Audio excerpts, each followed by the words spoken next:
যখন 15টি অপরাধ মানুষের মধ্যে সংগঠিত হবে, মানুষ এই অপরাধগুলি নির্বিচারে করতে থাকবে, এই অপরাধগুলিকে যখন মানুষ অপরাধ মনে করবে না, তখন তাদের উপর অনেক আযাব আসবে। তার মধ্যে উল্লেখযোগ্য হলো ভূমিকম্প। যখন যখন তখন ভূমিকম্প হবে। 1 নম্বর হলো যখন গনিমতের মাল ব্যক্তিগত সম্পদে পরিণত হবে। গনিমত মানে যুদ্ধলব্ধ মাল। যুদ্ধ করার কারণে যে মাল প্রাপ্ত হয় সেই মালকে গনিমতের মাল বলা হয়। গনিমতের মালকে যখন ব্যক্তিগত সম্পদে পরিণত করা হবে। 2, যখন গনিমতের মাল লুঠের মালে পরিণত হবে।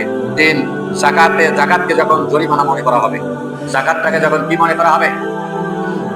জরিমানা মনে করা হবে। অথচ জাকাত হলো ইসলামের তৃতীয় স্তম্ভ। আল্লাহ নবী সাল্লাল্লাহু আলাইহি ওয়াসাল্লাম বলেছেন, বুনিয়াল ইসলামু আলা খামসিন শাহাদাতান আল্লা ইলাহা ইল্লাল্লাহ ওয়া তুকিমুস সালাত ওয়া তুতিউজ যাকাত।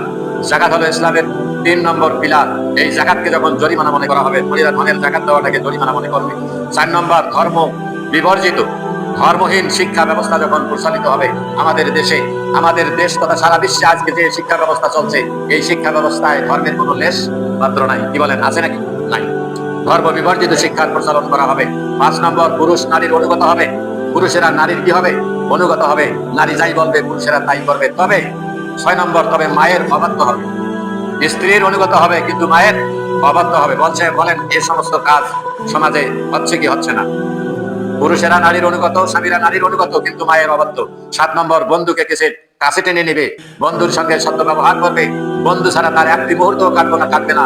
বন্ধুকে কাছে টেনে নেবে কিন্তু পিতাকে দূরে ঠেলে দেবে।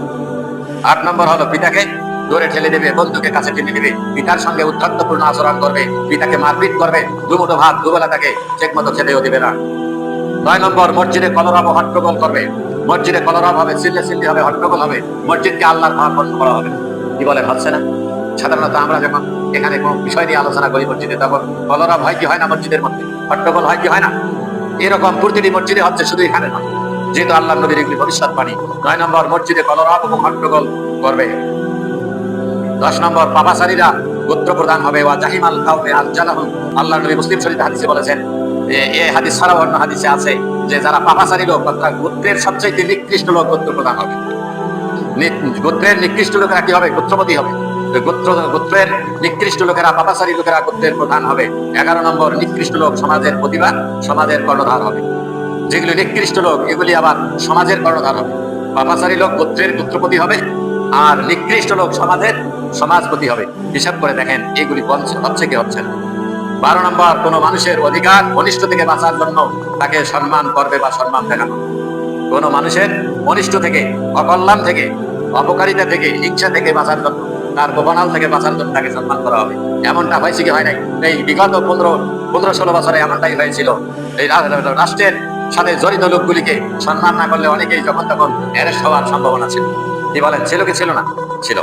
এটা সারা বিশ্বে চলছে, নট অনলি বাংলাদেশ। শুধু বাংলাদেশ নয়, তাম পৃথিবীতে এরকম অবস্থা যখন অ্যারেস্ট করবে, আল্লাহ নবী সাল্লাল্লাহু আলাইহি ওয়াসাল্লাম বলছেন তখন মনে করতে হবে যে ভূমিকম্প সামনে অপেক্ষা করতেছে।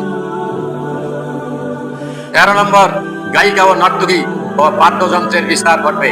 গায়িকা এবং নর্তকী, গায়িকারা গান গাইবে, নিজের কন্যাদেরকে পিতা নর্তকী সাজাবে, কন্যা ড্যান্স দেবে, পিতা সেটা দর্শন করে কি করবে? আনন্দ উপভোগ করবে। বলি নাউজুবিল্লাহ। এটা হচ্ছে কি হচ্ছে না? এটাও হচ্ছে। বাড়িতে বাদ্যযন্ত্র রেখে গায়িকা নিয়ে এসে নিজের সন্তানদেরকে কি করা হচ্ছে? শহরগুলোতে ট্রেনিং দেওয়া হচ্ছে। আপনারা হয়তো বা জানেন না, অনেক বাসায় গিয়ে দেখেন সেখানে হারমোনিয়াম দ্বারা যত ধরনের বাদ্যযন্ত্র আছে সব বাদ্যযন্ত্র সেখানে নিয়ে এসে নিজের সন্তান সন্ততিকে কি করা হচ্ছে? এগুলি ট্রেনিং দেওয়া হচ্ছে। গায়িকা এবং নর্তকী ও বাদ্যযন্ত্রের কি হবে? বিস্তার ঘটবে। দেখেন না, সমাজে সামান্য একটা বিয়ে হলে কি করে? বক্স নিয়ে এসে বাজা শুরু করে দেয়। আমরা তো ইনশাআল্লাহ সমাজে বন্ধ করতে পেরেছি, এজন্য আলহামদুলিল্লাহ, সবাই বলি আলহামদুলিল্লাহ। এটা কিয়ামতের একটা আলামত এবং এটা ভূমিকম্পের একটা কারণ। বাদ্যযন্ত্রের বিস্তার ঘটবে। গায়িকা এবং নর্তকীরা যখন তখন যেখানে সেখানে নর্তন ও গান গাইবে। 14 নম্বর মদ্যপান প্রকাশ্যে সংগঠিত হবে। মদ্যপানকে ক্রেডিট বলে কি করা হবে? গ্রহণ করা হবে। এটা একটা মানুষের একটা সভ্যতার অংশ হিসেবে পরিগণিত হবে। আজকে যারা বড় বড় আমাদের দেশের বড় বড় এমপি মন্ত্রী ছিলেন তারাও মদ্যপান করেছিলেন, এবং বর্তমানে যারা আছে তারা কি করে জানেন? মদ্যপান করাটাকে একটা ক্রেডিট হিসেবে গ্রহণ করা হবে। মদ্যপান যখন প্রকাশ্যে করা হবে। 15 নম্বর এই উম্মতের শেষ জামানার লোকেরা তাদের পূর্ববর্তী ইসলামী মনীষীদের প্রতি সম্পাদ করবে। বলি নাউজুবিল্লাহ। এই 15টি পাপ যখন সমাজে বিস্তার লাভ করবে, আল্লাহ নবী সাল্লাল্লাহু আলাইহি ওয়াসাল্লাম বলেছেন তখন ভূমিকম্পের জন্য অপেক্ষা করতে হবে। ভূমিকম্প যে কোনো মুহূর্তে আঘাত আসবে। তাই এখন আমাদের দেশে ভূমিকম্প নিত্যদিনের ঘটনায় পরিণত হয়েছে। গতকালকেও 3বার ভূমিকম্প আমাদের ঢাকায় সংঘটিত হয়েছে, এর আগেও কয়েকবার হয়েছে, প্রতিনিয়ত ভূমিকম্প চলছে। আজকেও যে হবে না এর কোনো গ্যারান্টি কেউ দিতে পারবে না। কারণ এই ভূমিকম্পগুলো তখনই হবে যখন দুর্বল লোকেরা, সবল লোকেরা দুর্বলদেরকে অত্যাচার করবে। অন্য